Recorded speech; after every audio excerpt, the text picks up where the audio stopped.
আপনাদের ওজন কিয়ামতে মিজানের পাল্লায় ভারী হইতো সবাই চাননি। তাহলে তফসিরের কিতাবে পাওয়া যায় যে তার জবানটারে কন্ট্রোল করবে, কম কথা বলার অভ্যাস করবে, গীবত শিকায়াত অনর্থক কথাবার্তা বলবে না, জবানের হেফাজত করবে। কাল কিয়ামতে মিজানের পাল্লায় তার ওজন ভারী হবে। আল্লাহ তাআলা যেন কথাগুলো আমাদের বুঝ দেন, সবাই আমিন বলেন। নাহমাদুহু ওয়া নুসাল্লি আলা রাসূলিহিল কারীম। আম্মা বা'দু ফাআউযু বিল্লাহি মিনাশ শাইতানির রাজীম। বিসমিল্লাহির রাহমানির রাহিম। উদউনি আস্তাজিব লাকুম। আল্লাহুম্মা সাল্লি আলা মুহাম্মদ কুল্লামা যাকারাহু যাকিরুন ওয়া কুল্লামা গাফালা আন যিকরিহিল গাফিলুন। মুহতারাম সভাপতি, সম্মানিত উপস্থিতি, খাদিমুল কোরআন পরিষদ শেরপুর এরই উদ্যোগে আজকের এই আয়োজন। আমার প্রথম কথা, বাইদের এই আয়োজন আল্লাহ তাআলা যেন কবুল করেন, সবাই আমিন বলেন। এই উম্মতের মুফতি, এই উম্মতের ফাকি আব্দুল্লাহ ইবনে মাসউদ রাদিয়াল্লাহু তাআলা আনহু বলেন, কারো জীবনের কোনো একটা আমল যদি আল্লাহর কাছে কবুল হয়ে যায়, সারাটা দুনিয়া যদি স্বর্ণে ভর্তি হয়ে যায়, সারা দুনিয়ার যে দাম এই আমলের হবে আরও বেশি দাম। সাইয়্যিদিনা আবু দারদা রাদিয়াল্লাহু তাআলা আনহু, যার বেলায় বলা হয় বুজুর্গ সাহাবী, তিনি বলেন, তাফসীরের কিতাবে পাওয়া যায়, মনে করেন কেউ যদি সারা দুনিয়ার মালিক হয়ে যায়, যত লাভ, কারো জীবনের কোনো একটা আমল যদি আল্লাহর কাছে কবুল হয়ে যায়, এই আমলের আরও বেশি লাভ। আলহামদুলিল্লাহ সুম্মা আলহামদুলিল্লাহ, আপনারা দিন থেকে হক্কানি উলামায়ে কেরামের মুখে কোরআন হাদিসের বয়ান শুনে আসছেন। আমি অল্প কয়েক মিনিট, আল্লাহ বলেন উদউনি আস্তাজিব লাকুম, এ আমার বান্দাবান্দির দল, তোমরা আমার কাছে দোয়া করো, আমি তোমাদের দোয়া কবুল করব। আওয়াজ দিয়ে সবাই বলেন, সর্ব অবস্থায় আল্লাহর কাছে দোয়া করতে, আল্লাহর কাছে চাইতে সবাই রাজি আছেননি? কিভাবে আমরা দোয়া করব, কয়েকটা আমল আপনাদের সামনে বলার চাই। আপনারা অবশ্যই জানেন কোরআনের মশহুর ঘটনা, আল্লাহর নবী ইয়াকুব আলাইহিস সালাতুস সালাম ছেলে ইউসুফ আলাইহিস সালামকে হারাইয়া কাঁদতে কাঁদতে চোখের পাওয়ার নষ্ট হয়ে গেছে, চোখে আর দেখেন না। হঠাৎ করে কে আয়েশা বলতেছে, আসসালামু আলাইকা ইয়া ইয়াকুব নবী আল্লাহ, এ আল্লাহর নবী ইয়াকুব, আমার সালাম গ্রহণ করেন। ইয়াকুব আলাইহিস সালাম চোখে দেখেন না, উনি বলেন, কে আপনি? আয়েশা আমাকে সালাম দিলেন, পরিচয় দেন। তো পরিচয় দিতে দিয়া উনি বলতেছেন, আমি হইলাম আল্লাহ তাআলার মালাকুল মউত ফেরেশতা আজরাইল আলাইহিস সালাতু ওয়াস সালাম। ইয়াকুব আলাইহিস সালাম বড় খুশি হইলেন যে আজরাইল আলাইহিস সালাম আমার কাছে আসছেন, বহু বছর চলে গেছে, আমার ছেলে ইউসুফের কোনো খোঁজপাত্তা নাই, আমি জিজ্ঞেস করব। ইয়াকুব নবী বলেন, ও আল্লাহর ফেরেশতা আজরাইল, বলেন আমার ছেলে ইউসুফের জান কবজ করছেন কি না? আজরাইল ইসলাম উত্তরে বললেন, আল্লাহর নবী ইয়াকুব শান্ত থাকেন, এই পর্যন্ত আপনার ছেলে ইউসুফের জান আমি কবজ করি নাই। ইয়াকুব ইসলামের মনে শান্তি আসলো। এবারে জিজ্ঞেস করেন, হঠাৎ করে আপনি কেন আসছেন? দেখেন, বুঝেন ভালো করে, হঠাৎ করে আপনি আমার কাছে কেন আসলেন?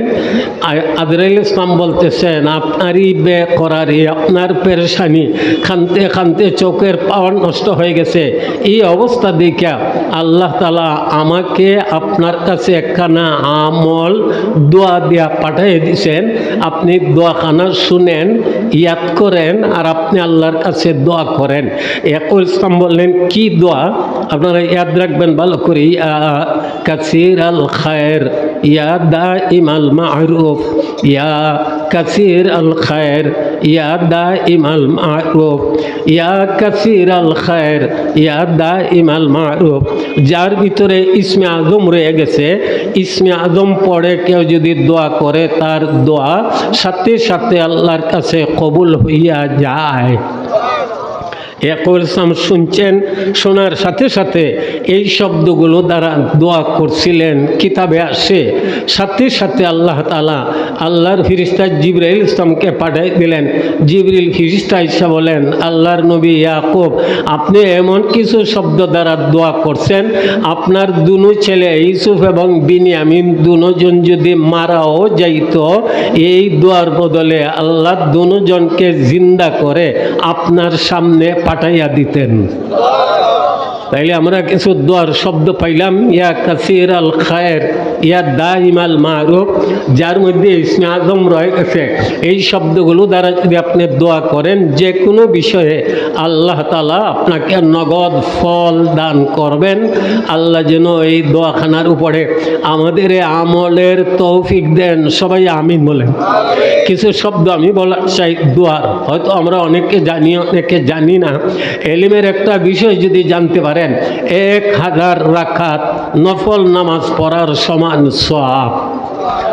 ইব্রাহিম খাওয়াত সাহেব রহমতুল্লাহ আলাইহি হজের সফরে ফানি নাই, খানি নাই, টাকা নাই, পেরেশান নিরিবিলি বইয়া দোয়া করছিলেন। দোয়ার আলফাজগুলো কি?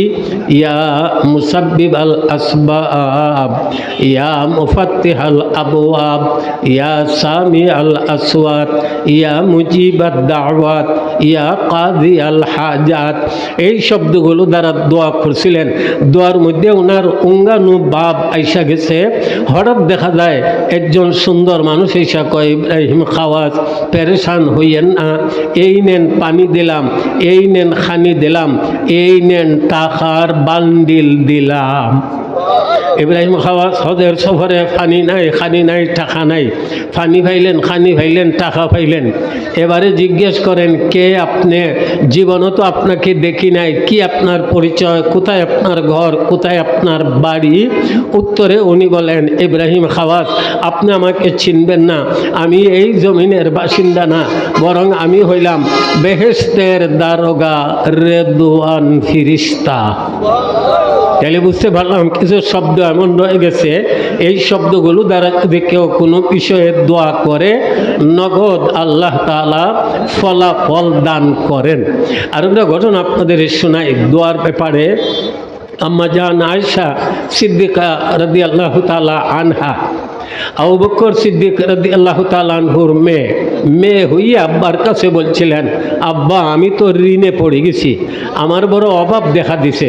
আবু বকর সিদ্দিক রাদিয়াল্লাহু তাআলা আনহু বলছিলেন, মাগো ও মেয়ে আয়েশা, আমি নবীর কাছে আমার অভাবের কথা বলছিলাম, নবী আমাকে একখানা দোয়া শিখাইছেন, তুমিও যদি দোয়াখানা পড়ো, আল্লাহ তাআলা তোমাকে অভাব থেকে মুক্ত করে দিয়ে আল্লাহ তোমার দুনিয়ার লাইনে সুখী বানাইয়া দিবেন।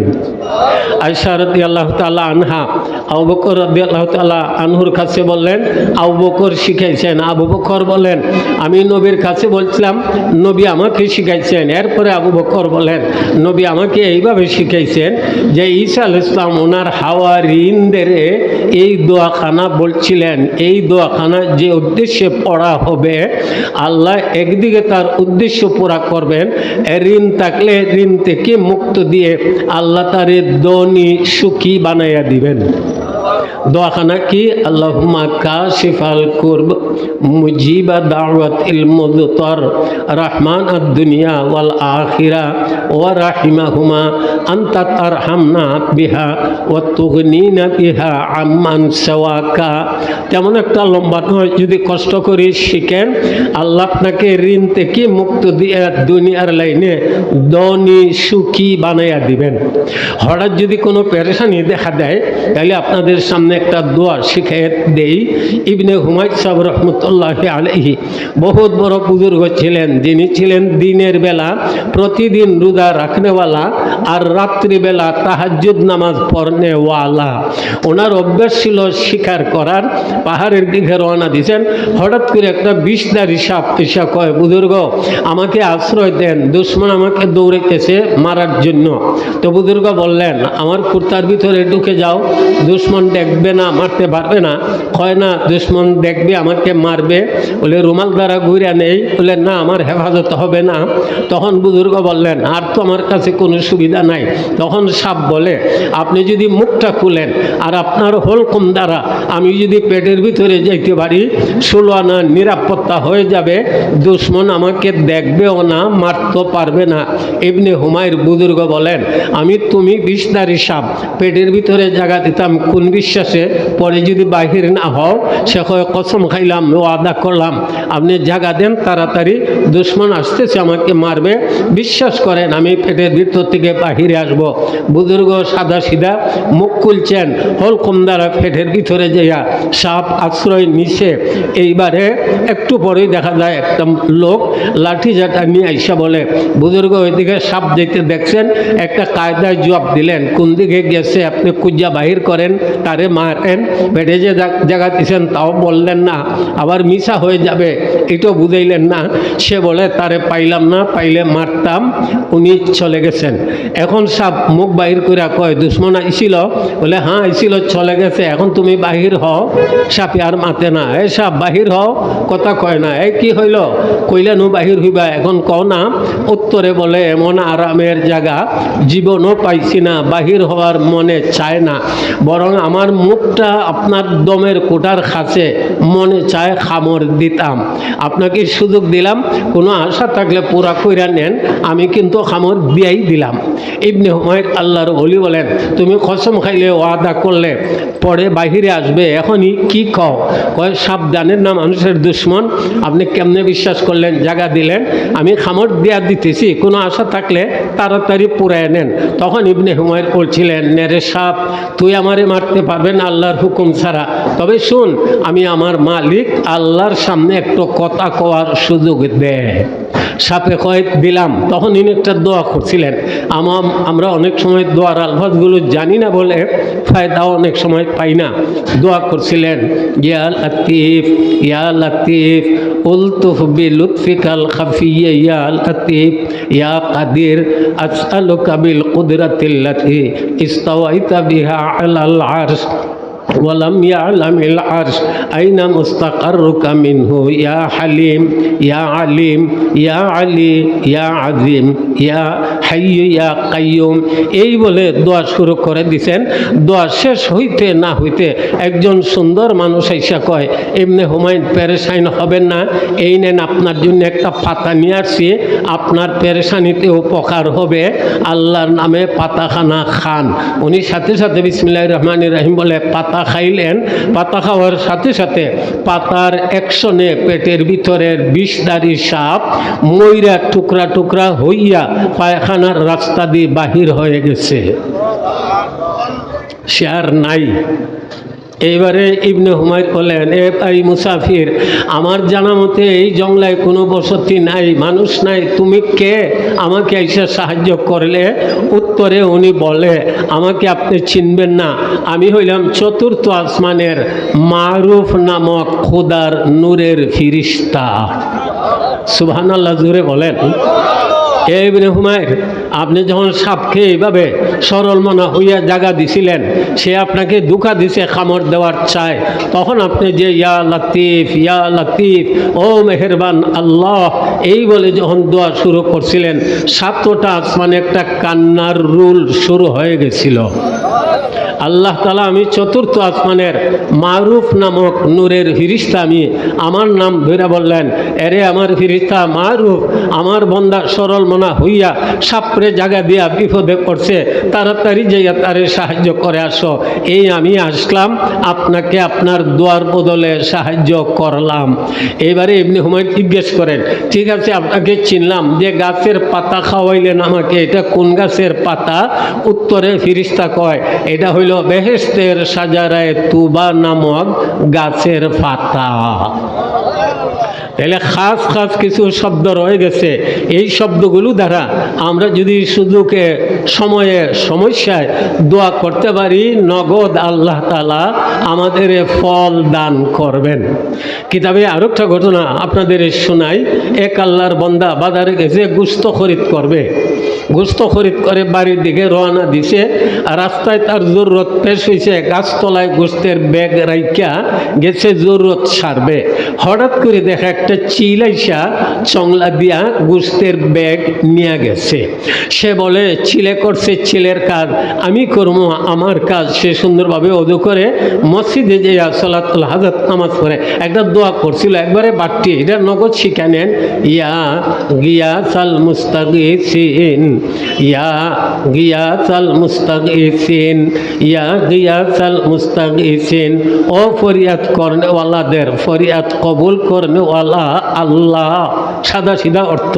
এইভাবে যখন ইয়া গিয়াসাল মুস্তাগীসিন বলে দোয়া শুরু করে দিছে, দোয়া সাইরা আস্তে করে বাড়ির দিকে রওনা দিছে। বাড়ির পার্শ্বে গেছে, দেখা যায় ঘর থেকে গোশতের তরকারির সুঘ্রাণ তার নাকে লাগছে। বউ বিড়ি বাইরিয়া কয়, এতদিন আপনি তাড়াতাড়ি আসেন, আজকে দেরি কেন?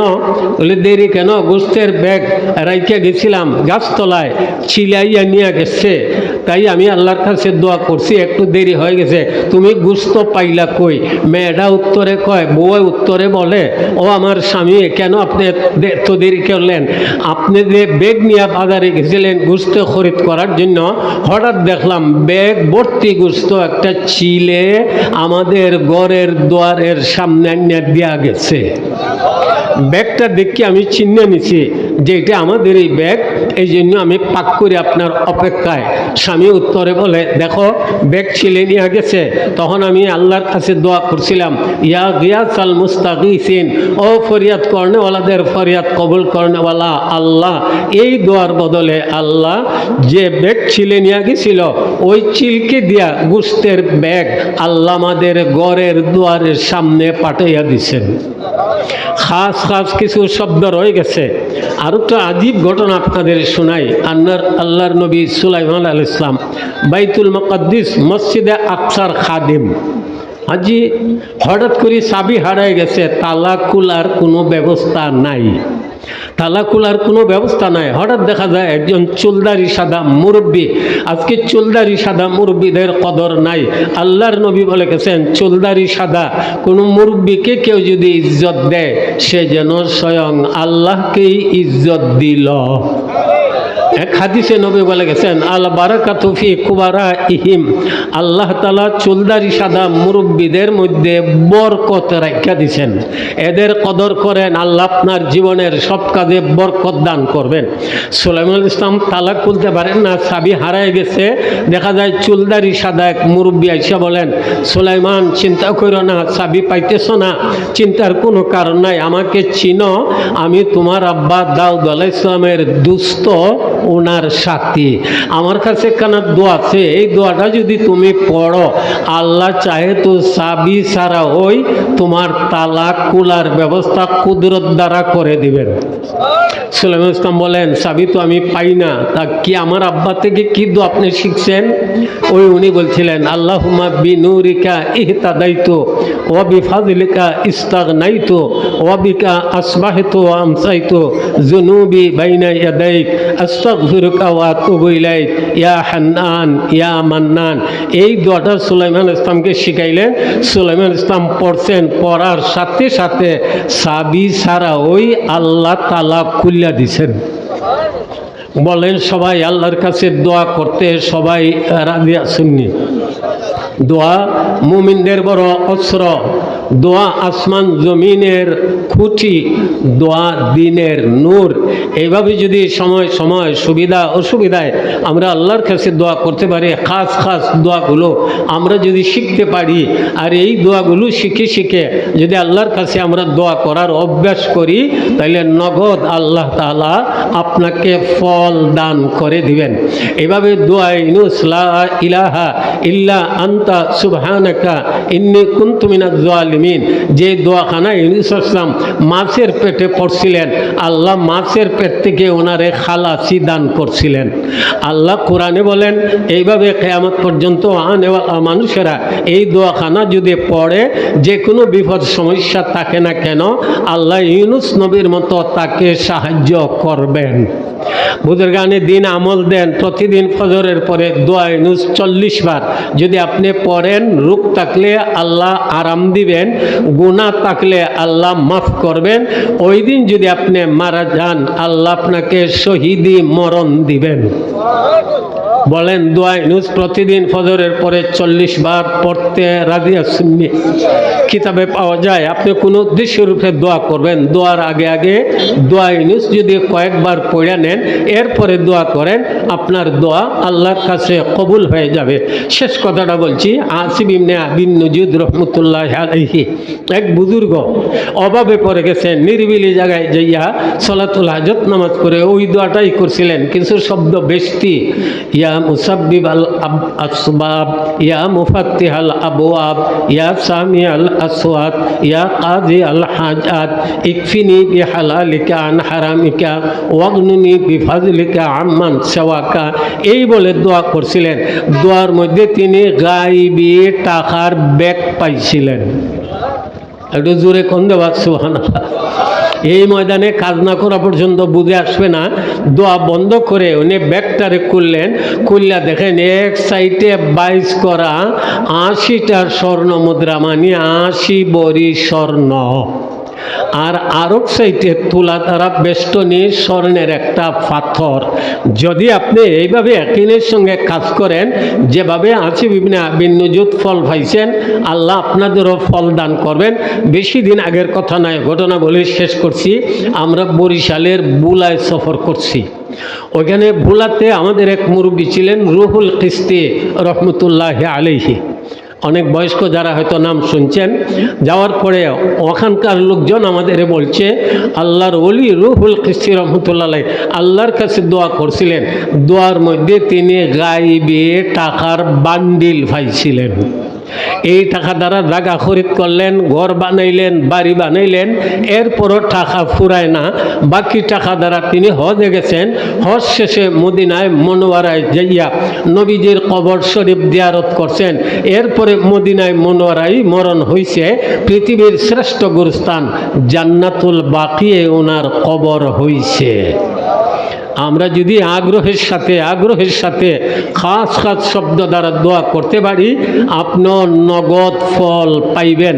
আওয়াজ দিয়ে সবাই বলেন সময় সময় আল্লাহর কাছে দোয়া করতে রাজি আছেননি? একটু জোরে কোন রাজি আছেননি? দোয়ার একটা সময় কিতাব থেকে আপনাদের বলে যাই।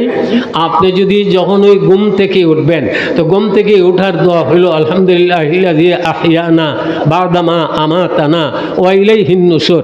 আপনি বিছানায় আছেন, দোয়াখানা পড়ছেন, দোয়া পড়ার সাথে সাথে আপনি যদি কালিমায়ে সৌম সুবহানাল্লাহি আলহামদুলিল্লাহ ওয়া লা ইলাহা ইল্লাল্লাহু আল্লাহু আকবার ওয়া লা হাওলা ওয়া লা কুওয়াতা ইল্লা বিল্লাহিল আলিয়্যিল আযীম, এভাবে লা ইলাহা ইল্লাল্লাহু ওয়াহদাহু লা শারীকা লা লাহুল মুলকু ওয়া লাহুল হামদু ওয়া হুয়া আলা কুল্লি শাইইন কাদির, এই দুইওয়ালা দোয়া যদি পড়েন, আপনি ঘুম থেকে জাগছেন, বিছানায় আছেন, এরপরে দুইখানা তসবিহ পড়া তাফসীরের কিতাবে আসে যে উদ্দেশ্যে আপনি দোয়া করবেন আল্লাহ নগদ আপনার ফল দান করবেন।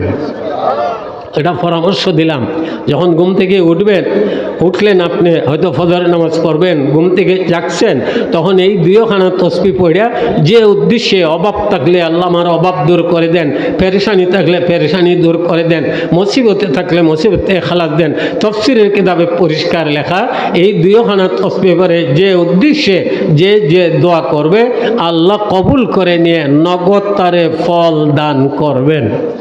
সকলকে ধন্যবাদ দিয়ে আজকের মতো আমার কথা এখানে শেষ করলাম।